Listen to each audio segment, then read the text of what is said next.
러브크래프트의 금단의 저택은 가장 거대한 공포에서조차 아이러니가 빠지는 일은 거의 없다는 말로 시작합니다. 아이러니는 때론 사건에 직접 침투하지만 때로는 우연한 방식으로 사람과 장소에 개입합니다. 이 아이러니의 정서가 작품의 핵심 테마인 것 같습니다. 첫 번째 아이러니는 에드거 앨런 포가 작품의 무대가 되는 금단의 저택 근처를 산책했었다는 겁니다. 물론 러브크래프트가 지어낸 상상인데요. 러브크래프트는 요즘 말로 에드거 앨런 포에 대한 오마주를 했던 것 같습니다. 제가 생각하는 두 번째 아이러니는 호기심은 늘 공포를 이기며 또 그 호기심은 결국 파국으로 끝난다는 겁니다. 책에는 이렇게 적혀 있습니다. 시시하고 불완전했던 어린 시절의 호기심과는 달리 새롭고도 강렬한 호기심이 내 안에서 꿈틀거렸다.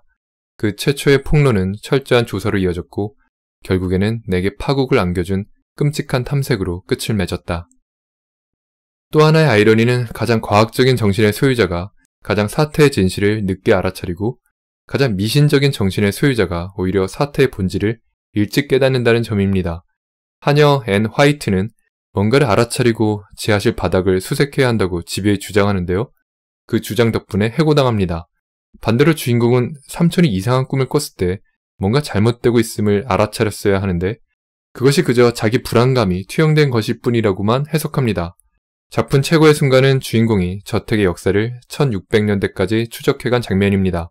프랑스에서 이주해온 한 가족을 사람들이 혐오하고 차별합니다.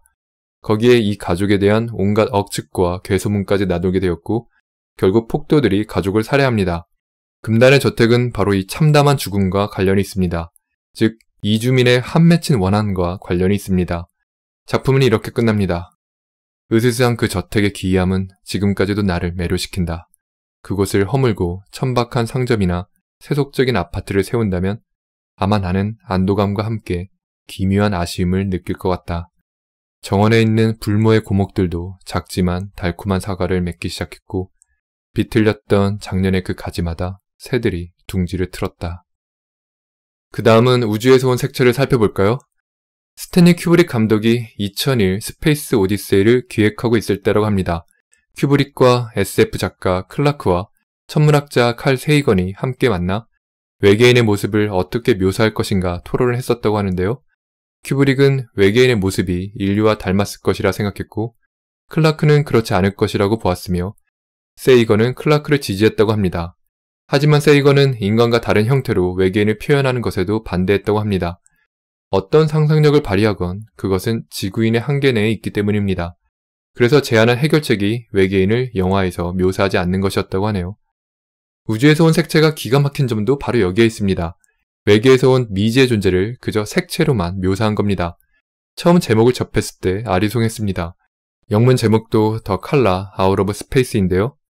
아니 대체 우주에서 무슨 색깔이 왔다는 건지 감을 잡을 수가 없었습니다. 책을 읽어나가면 무릎을 치며 극도로 추상적인 색채로만 우주적 존재를 표현한 해안에 감탄하게 됩니다. 실제 러브크래프트도 한 서한에서 이렇게 말했다고 합니다. 읽어볼까요? 제가 창조한 대부분의 괴물들은 제가 원하는 우주적 주제의식을 만족스럽게 전달하지 못합니다. 그러나 제가 유일하게 자부심을 느끼는 우주에서 온 색채에서 색으로 표현된 존재만은 예외입니다. 결국 우주에서 온 색채는 러브크래프트가 전하려는 주제의식을 궁극적으로 구현한 작품으로 볼 수 있을 것 같습니다. 쿠툴루의 부름 같은 작품도 훌륭하지만 여전히 쿠툴루의 공포는 실체적이고 좀 지구적입니다. 그에 반해 우주에서 온 색채는 추상적이고 그래서 더 우주적입니다. 러브크래프트 사후 러브크래프트를 차용한 작품들은 대개는 쿠툴루 신화를 따르는 것으로 보입니다. 우주적 존재의 서열도 나누고 괴물의 흉측한 모습도 자세히 묘사하고 세계관도 자세하게 짜고 말이죠. 그게 러브크래프트의 대중화에 기여했겠지만 성료화에도 기여했다고도 볼 수 있을 것 같습니다. 하지만 러브크래프트의 진짜 비인은 우주에서 온 색채라는 생각이 듭니다.